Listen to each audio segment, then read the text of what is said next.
Hello and welcome to the Mercian Pilgrim. Today I am in Deerhurst, visiting St Mary's Church and Oddas Chapel.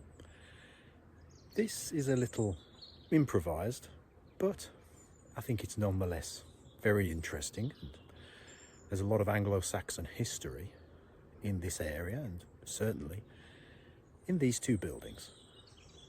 Join me as we take a look around.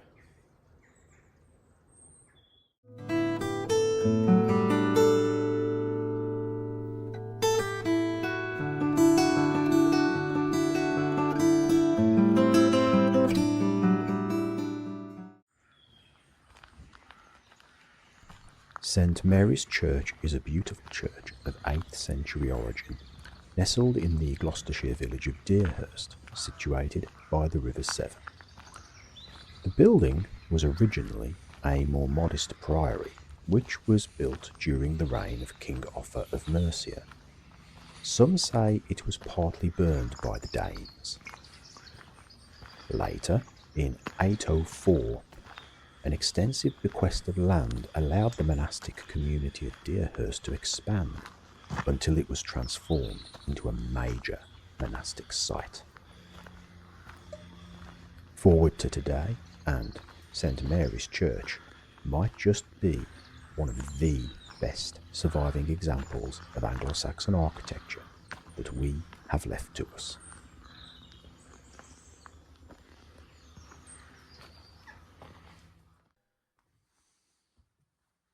This is the original building, this little section. The stonework is fantastic. The two little triangular windows above are part of the original Anglo-Saxon building, and as we come forward towards the door, you can see the two animal heads either side of the door, which are far more exquisite in person. Ahead of us, to the left-hand side, is the original Anglo-Saxon font. Now, this was found in the field of a farmer who clearly didn't know what he had, but they got hold of it and brought it back into the church. The original building here was part of a monastic community, Deerhurst, and the community had a notable inhabitant. In 953, a man called Alfege, the son of an illustrious family, became a monk here, Deerhurst. Alfege would go on, ultimately, to become the Abbot of Bath, and finally, he became the Archbishop of Canterbury. He was kidnapped by the Vikings for ransom, and when he refused to let the church pay, he was martyred by the Danes at Greenwich, becoming Saint Alfege.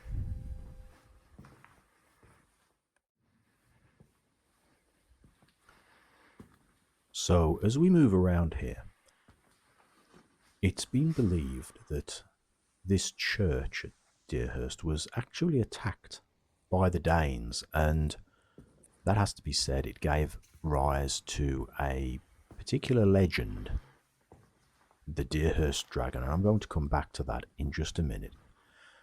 There's an interesting feature just here up on the right as we come round this corner, and I'm just going to pan up to it now. The church has a very small green man, and you could miss him so easily if he hadn't been. I would have if he hadn't been pointed out to me. Now, discussions of the green man are way beyond the scope of this channel, but I assure you, many British churches do have them.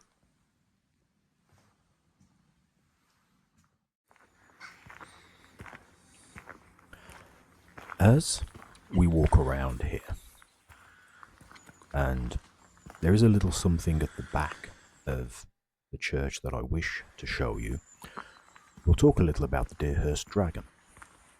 Now, legend tells a story of a dragon, the oldest known account being from the 1600s, and this dragon crawled out of the River Severn and was hunting around the area of Deerhurst.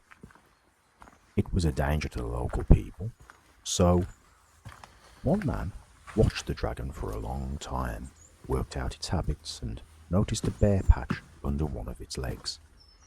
He set a trap, leaving a barrel of cream somewhere the dragon would find it, and when the dragon ate the cream, it dozed off, and he was able to kill it by spearing it through the bare patch, then hacking its head off. As we come round here, there's a little carving just upon the wall here, which is the Deerhurst angel.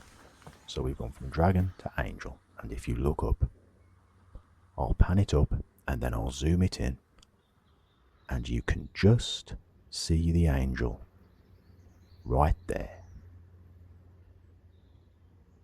Beautiful.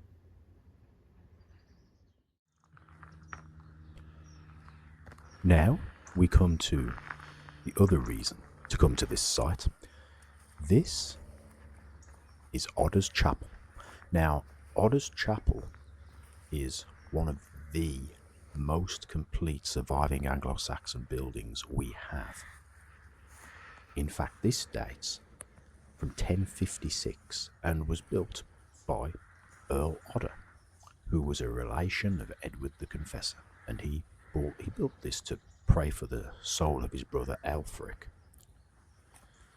I have to admit, it was amazing to be here, and I did actually, just to put my hand on the building, and something that old was incredible.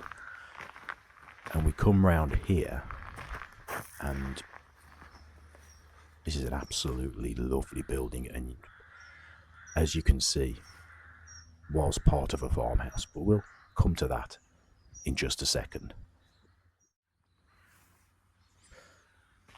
Oddas Chapel has been much modified over the years. The chapel itself was actually rediscovered when people realised what was here, and it took a while, by the Reverend George Butterworth in 1865, and he undid a lot of changes, including a lot of the stuff we're looking at right in front of us. The fireplace lintel you just saw is not original, but it has witch marks on it, which are intended to protect against black magic. The chapel, or rather the chancel, was remodelled in the 13th century. It had a new altar, window and candle holders, and ahead of me you can see the fireplace on the first floor that was added when this chapel was remodelled as part of the farmhouse. Originally, this was called Abbot's Court, after the Abbot of Westminster, and it seems the name stuck for the farmhouse. Moving slowly in, you see a dedication plaque on the wall for the chapel. That's not the original. The original is safely tucked away in a museum. As we come back through towards the exit.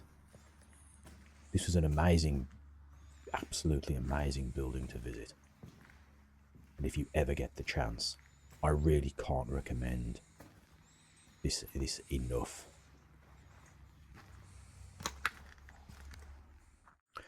If you've made it this far, thanks for watching, and please consider liking the video and subscribing to the channel if you like what I do.